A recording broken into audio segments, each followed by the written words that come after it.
retirement doesn't mean the same thing to everybody. And certainly for me, it didn't mean stopping doing what I was doing. It just became the realization that I didn't have to work for money. I could work to do things that I thought was fun, that I would enjoy. And so we continue to invest in real estate, find things that would be a great mix to what we already do. We hone some of those investments. How can we make them, say, more passive to allow us more opportunities elsewhere? And she continues to paint, and in fact will be a featured artist for the next Marine Painters of America, whatever they call it, convention in 2023. So she's really succeeded in her endeavors, which is great. And I continue to hold down the fort with real estate. I have a dream. With great power comes great responsibility. I could do this all day. This is it. Don't get scared now. They may take our lives, but they'll never take our freedom. Cinderella's story out of nowhere. It's in the hole. That the only thing we have to fear is fear itself. Capital Hacking begins in 3, 2, 1. Welcome back to Capital Hacking. Wow, that was almost rhythmical, Joshua McCallan. Hey guys, it's your buddy Josh. Just wanted to say hello. You're back home with us here on one of your favorite audio masterminds of all time. It is your Capital Hacking Tribe. Hey, today, Tim Daniels is one of us.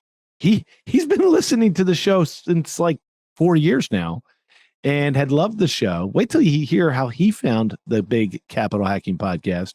And that's a reminder to all of you and I. If you want to bring your good value to this show, please contact us. There's actually a web form right now on capitalhacking.com. Fill it out. Let us know what you're thinking.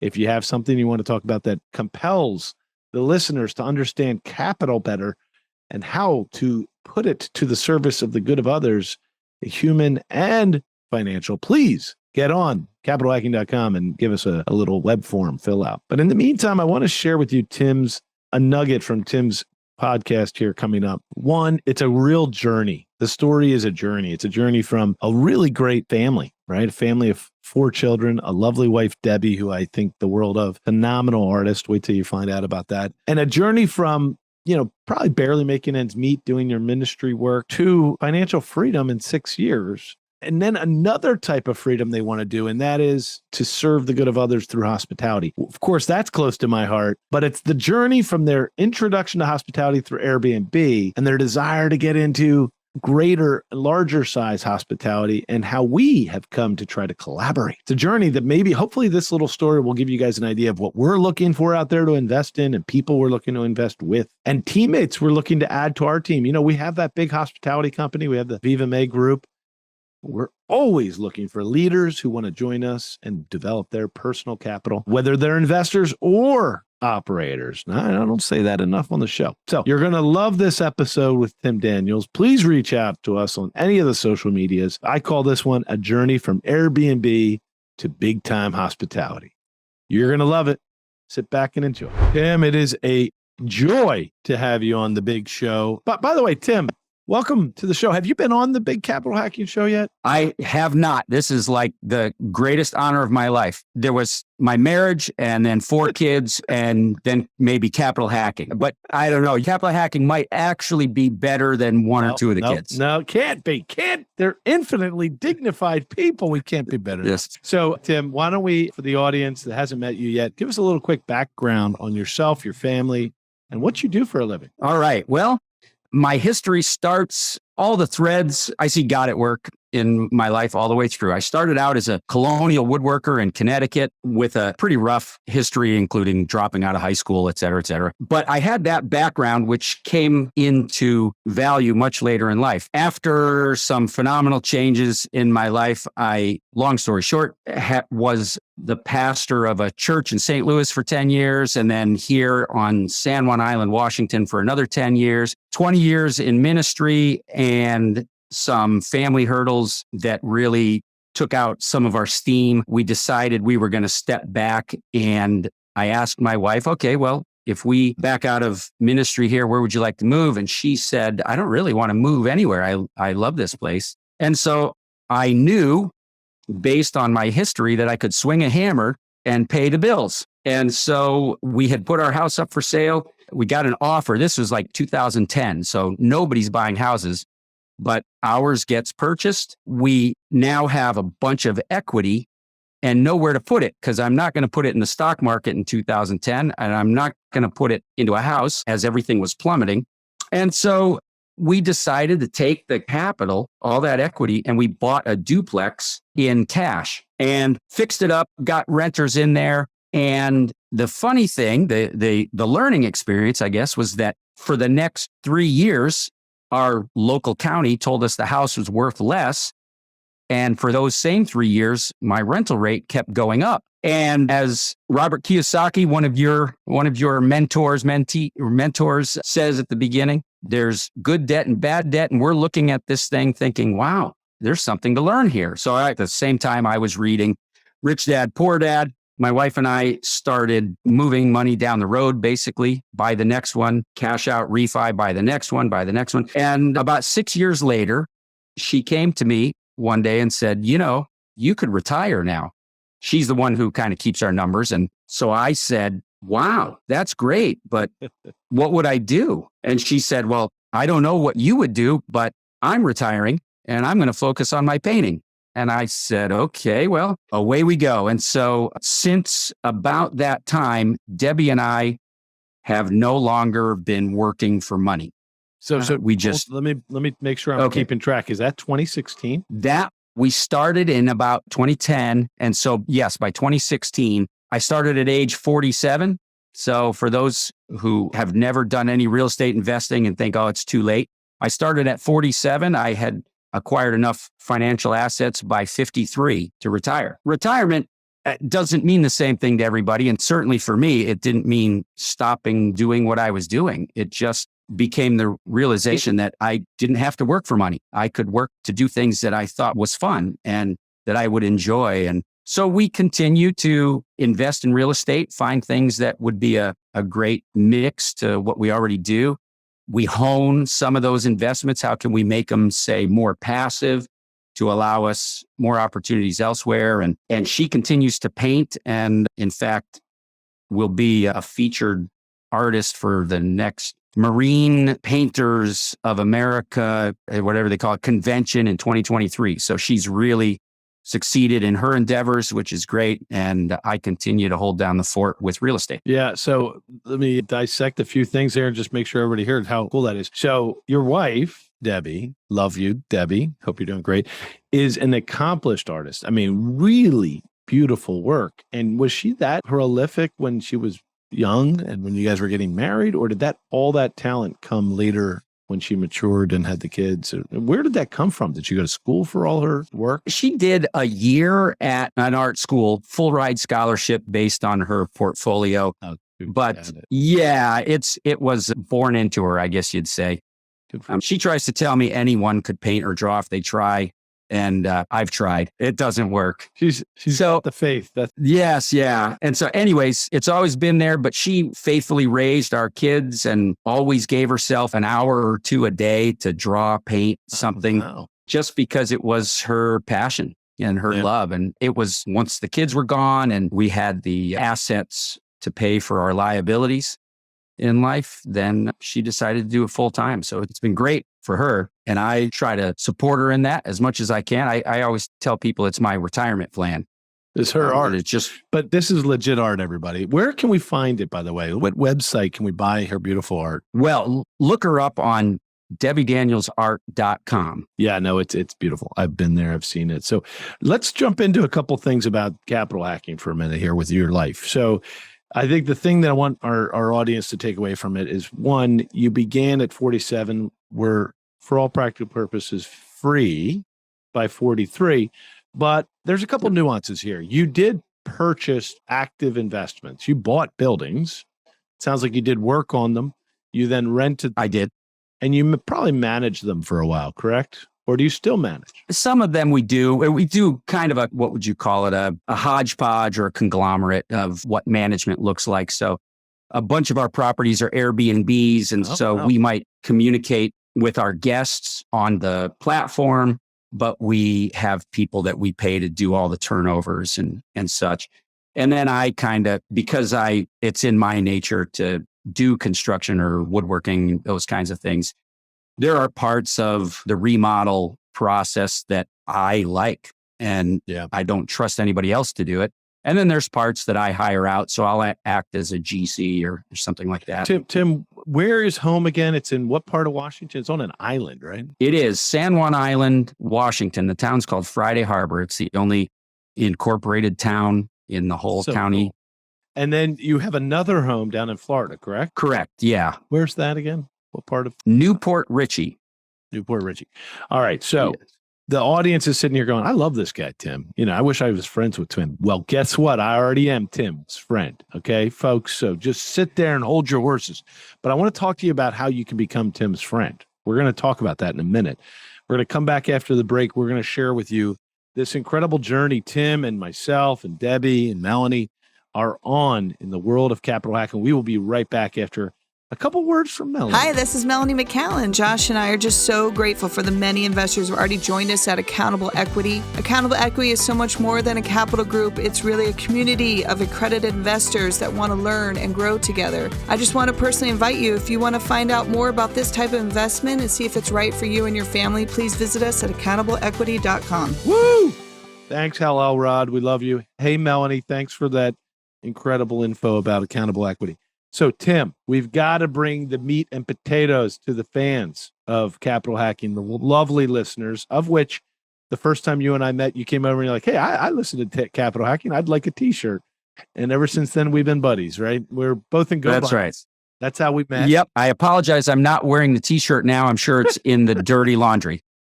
It's a great workout jersey. It's like the best T-shirt you've ever had, folks.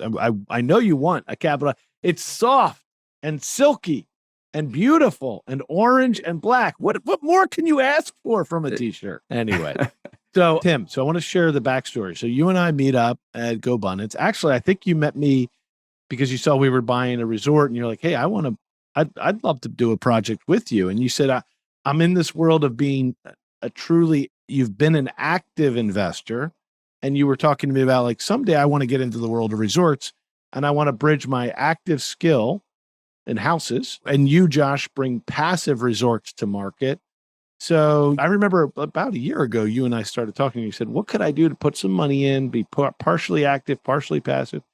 And that's kind of the journey, right? And that's actually led you and I on some property tours. So why don't I ask you a little bit about that? Why are you now more interested in adding to your portfolio in addition to houses? Well, I'll tell you, the initial impulse has been our enjoyment of the hospitality space as it's experienced through Airbnb. There are some drawbacks that people don't realize to Airbnb, especially battling whatever municipalities might throw at you along the way. But more importantly was I discovered that I want to own assets that do not have divided interest. So I had bought 10 condos in a single complex that were allowed to be used as Airbnb. And they were great income producers. But anytime I needed to do improvements, upgrades, I wanted to make the place the gem that I was hoping, I was dealing with 40 other owners who may have had different interests and just wanted to use their properties either for themselves or as passive long-term rental investments, whatever it might be. And so when you say, hey, we need to upgrade this pool or we need to repair the pool, you get some pushback. Hey, we need to bring better equipment to the weight rooms. You get some pushback. We need to pave the parking lot. We need to improve the appearance. We need to get painting. Whatever it was, you're always fighting someone else. And I told my wife, you know what I want to do? I want to build a resort. Now, as you mentioned, I live on an island. And there are several resorts here, and I've watched them do not only the purchase, but the value add, and it's brilliant. Some of the stuff they do is just astounding to me. I admire it. I love these, and they're big corporate entities that are jumping in here. But I said, I could do that too. Maybe on a smaller scale, at least to start, but I'm going to start looking for a resort. And that's actually what initially led me to capital hacking. I got on Google and I started searching resorts and ownership podcasts and so on and so on. And I found this podcast with the coolest name on the planet, Capital Hacking. I mean, how could you come up with a better name? And that got me listening and saying, this guy's genius and he's also enjoyable to listen to. So have I said enough good stuff yet? Oh my God. What the heck? We got to take care. Put a pin in that one. He's saying, Yes. Yeah. well, he's capital hacking, folks, just like you and I. Big Yes.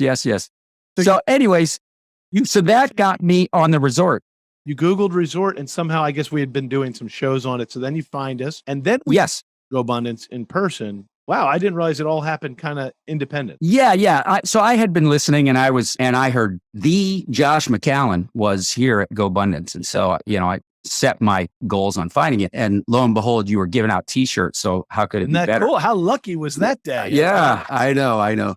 So tell me about that then. So, okay, you actually had that calling in your heart. You said, I have the skill to run things. I love this nuance that you had been buying multiple condo units in a condo complex. Condo complexes sometimes kind of look like resorts, you're saying. They have pools. So the consumer was coming there to stay Airbnb, but they were dissatisfied with the amenities, and you were trying to fix the amenities. And then it actually, not many people do what you do. They say, why don't I just build a resort? All right, so I've interrupted you. Go ahead. This is exciting. No. So I've had this dream, this vision. I'm going to build a resort, and I ask myself, well, what does that look like? Sometimes I'm thinking, okay, here's a boutique hotel for sale. Is that a resort? Well, parts of it, but not entirely. And then I look at, a fish camp. Is a fish camp a resort? Well, according to my wife, it's not the type of resort that I'm looking to build. And so we go one day golfing. We're down in Florida and we always find a new golf course. We found two that we'd never been to before. So we went to this golf course. And as we're checking in, the guy working the pro shop says, you ever been here before? No, never been here before. Well, we have a sister course down the way. It's got more holes, but it's not as well taken care of as this one. So I think you made the better choice. By the way, if you're interested, you could buy these. And he said it tongue in cheek and he didn't know who he was telling. And so I said, you're kidding me. How much? And he said, I don't know. It's like a little over $1 million. And so I went out golfing and talked with my wife. There's no way. This makes up like 400 acres and 17,000 square feet of clubhouse. And I was going through all the improvements and such. So this guy must have it wrong. But I had gotten the general manager's contact info, contacted him, found out that they're losing $600,000 a year, but it is 400 plus acres, 17,000 square feet of clubhouse, and it's 1.9 million they're asking. And that's when I hit up the Go Abundance crowd and I said, anybody know anything about turning a golf course around? And the first person says, contact Josh McCallan. And then the rest is history. Yeah. So we already knew each other briefly. And you call me and we call each other through Facebook. And I fly down to Florida. Ocala, right? That area, the horse area, right? Tampa. And then, we headed north. So it's up toward there, but Somewhere near there. North of Tampa. So folks, to cut to the chase, Tim and I start going, first of all, this is open to all of you listening right now. If you find deals, now Tim and I do have a passion for golf course resorts. We've done several now, myself, and I know Tim would like to get involved and we'd love to get him involved. So we went and looked at these golf course resorts. It did not work out. Sorry, punchline. As a matter of fact, Tim, you and I were late to the punch. We put an offer package together. We were ready to buy them. And something happened at the end. Why don't you tell the audience what happened, why we didn't win the bid? Yeah, well, we came in, according to the brokers involved, we had the strongest buying group. We had the best offer. What we didn't have was knowledge really of what the resort seller was looking for. The property had been on the market and had gone through a due diligence period only to have the initial offerer back out. And the owner just wanted it off their books. So along came another group at the same time you and I brought an offer and they said, well, here's our offer and we won't do any due diligence. And that was the enticement. So I suppose if we had known, we could have said, hey, we don't need due diligence. We'll make this work. But it went to the more desirable offer, I guess, for them. Yeah, but for all of you listening, what was interesting about this sequence, and this is so important, this is part of the reason we do capital hacking. We do it for a lot of reasons. We want people to realize their own dignity and that we have power. Human power is called capital. And that's why sometimes they call it human capital. And that's one of the main reasons we do the show is because we are always looking to partner with great people and find good talent for our companies. And of course, investors enjoy finding out what we're doing and they use the show to find out sometimes. But Tim and I wanted to do this deal together and there's going to be opportunities you find, family and friends, you guys are out there. You're part of the tribe of capital hacking. If you find great deals, call Tim and Josh, okay? And we're going to get to a punchline here in a minute that's going to blow their mind, Tim, about what you and I are doing in the world of podcasting. But before that, so the deal didn't work out, but we kind of learned how the whole industry of buying Florida golf courses started to work. You met brokers, and we're now in the ether somehow. So somehow deals keep coming to you. You were offered something in the Carolinas recently. And I know eventually we'll have a golf course together or a resort of some sort like that. So great job bringing that to us. And thank you. And we tried hard, both of us. Okay. Now, Tim, I'm going to let him in on the secret. You and I are going to do a pilot program here. People have been listening to the Capital Hacking Show for the last month. They know capital hacking is going to be growing substantially. And we have signed a deal, an exclusive contract with Tim Daniels. It took 7 years. Now, it took 7. I can't even joke anymore. It took hours of tough negotiation to get Tim Daniels on the contract. But we're going to do a contract here. We're going to get together and do a show. What's the name of the show you want to run, Tim, in the Capital Hacking Network? You do what? Okay. Tell me what. So the name of the show, folks, is You Do What?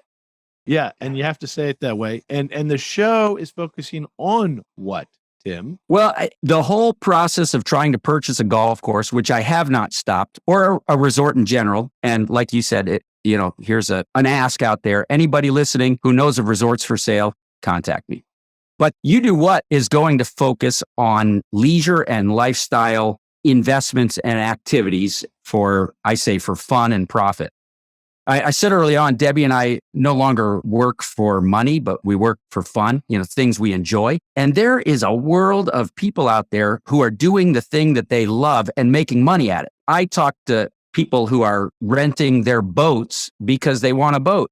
And lo and behold, by putting it on the platform that they're on, they were actually making money as well as owning their boat and using it. I've got guys who are coaches for NASCAR, other guys that will help you get the name of your company on the side of the car. I've got people who invest in wine, people who open coffee shops, all of these lifestyle and leisure activities that are normally in the rich dad, poor dad vein considered liabilities, examples of how somebody's turned it into an asset. And in some cases, even how you can invest in the asset. Yeah, it's a great idea. It'll be fun. It'll see what the audience takes, how they take it. And our thought, folks, is this is one of those responses. Tim actually was listening to the show a couple weeks ago. Of course, we were already friends, but he listened to the show and he said, he heard us say this, and you can do it now too. If you're listening to this episode, hit www.capitalhacking.com.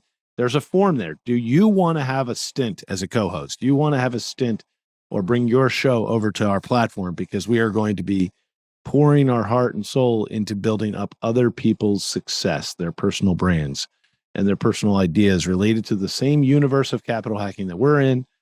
And we're going to bring a lot of energy to all of them. So this one feels good because I know some people consider what we do lifestyle investing.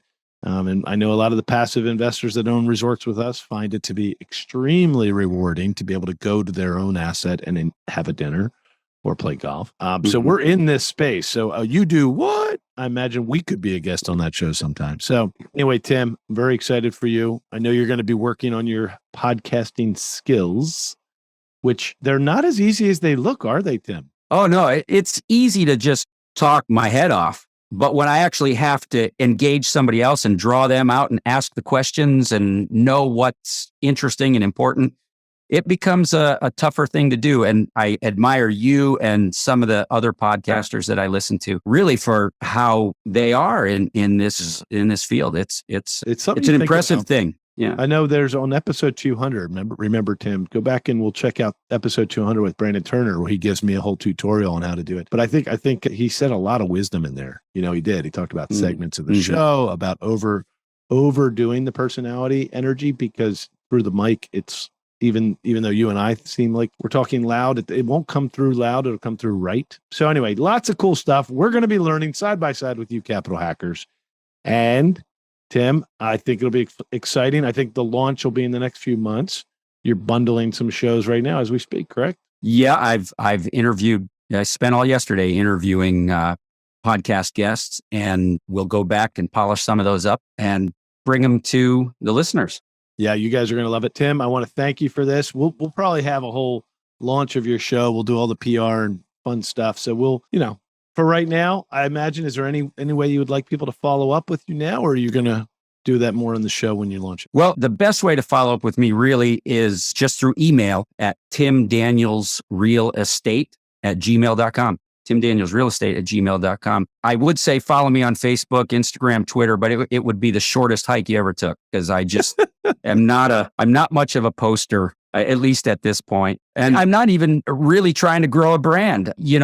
As you talk about personal brand syndication, it's great for those guys, but it just sounded fun to me. And I thought, why not? Well, it's going to bring a lot of value to people, because these are cool ways to think about liabilities and assets. And, back to the rich dad philosophy on that, the assets, he actually says he buys cars and fancy things, but he'll buy an asset to pay for the car. So you're saying, right. What if part of the asset is the thing you enjoy? If it can work out, we want to hear more. So thank you, Tim, for bringing us the show. We can't wait to talk to you again. Thanks, Josh. I really appreciate it.